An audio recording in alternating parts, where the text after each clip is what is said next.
Okay, Jose, James Parker, thank you for coming in and seeing me for your evaluation. Just a quick little recap of what we talked about, just so you've got a reference to go back to. So we went through your swing, pulled some models up so you can have a look at what the pros do.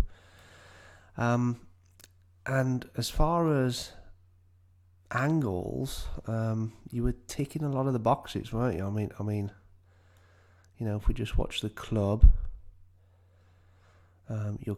first of all, we draw a line through the red line through the club, another line through the elbow, and basically the pros swing the club up through the red lines and then bring it down through the red lines, right? And you're not a million miles away there, right? You're not a million miles away at all. But for swinging the club on such a nice angle, up and down. We'll talk about what's going on post impact in a second. There was just too many top shots, weren't there? Too many miss hits, right? So, as we start to come down, the first thing that I notice coming down is down into P6 and then down into P7, the right foot staying on the ground. Right now, the way that the swing should work is as we start to come down, and you do it a little bit.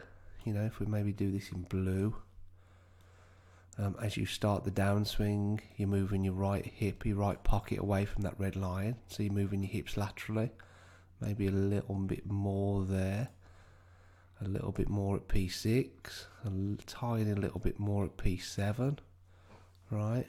But it's just not enough, right? We need the hips moving a lot more laterally, right? We not only need the hips moving more laterally, we also need them rotating more, right? So one of the things, maybe put a pro up. Let's get someone like Fleetwood. Right, but if we stop him at impact,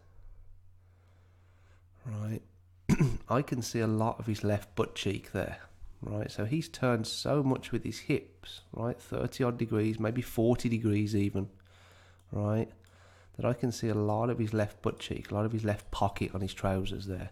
He's also got his shoulders open as well, right? So we're looking for, at impact, hips and shoulders open, turned open, and also the heel off the ground, right? So that's what we're looking for. And then from that position, then we've got a chance of actually the handle and the club moving around, right, turning the corner. So you can see how the club comes out underneath his left shoulder, right? When your club comes out, your club's coming out kind of, well, there's your left shoulder, your club's coming out above it, right? So you're a little straight with your hands and a little straight with that right arm there, right? You can see when Fleetwood kind of comes round, look where his right arm is at that point, right? So we need, and the way it works, just for your reference, is as these experts bring it down to P6, what you start to see from P6 is the handle, or the butt end of the club, if you like, start to move left and up, right? So you can see from that position just now how the hands have moved left a bit more and upwards, and then carry on moving left and up, right? So from P6, his handle is moving this way. So that's left and up, right? And you can only really do that when you've turned out the way.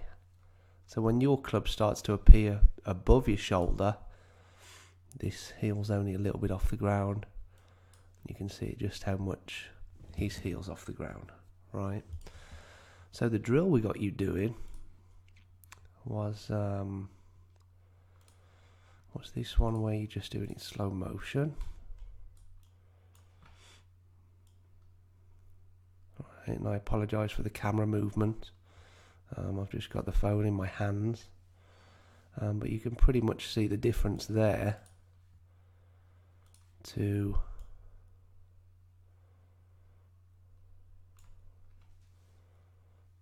there. Right, so we'll draw some lines, shoulders and hips. Now obviously you're really exaggerating it, right? Here your shoulders and hips are too square and flat-footed.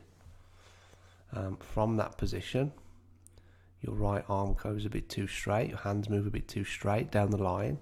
We want them turning the corner, right? We want your hands disappearing behind your body after that point, and you can see there how your hands disappear behind your body. Your right arm's now moved inward, and you're going to start to see the club exit a lot lower, right? A lot lower. All right, so that's much better, right? So as far as movement patterns, things to practice, just build some awareness up, teach your brain, build up your proprioception. That's the way to do it, right? We've got to increase your turns. It's called opening your turns, right? So we want to open your turns more, coming down into impact. The other one was just getting your weight forward, right? So let's put up a pro.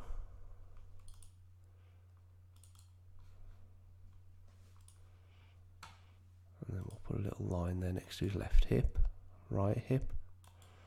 And I want you to watch how he gets his hips over his left foot, over his forward foot at impact. That's the key thing. Now you start to, but just not enough. So you've got a little bit of space here with your right. Maybe do this in red. A little bit of movement there. But look at that difference compared to that difference, right? There's a lot more lateral movement in his swing compared to your swing, right?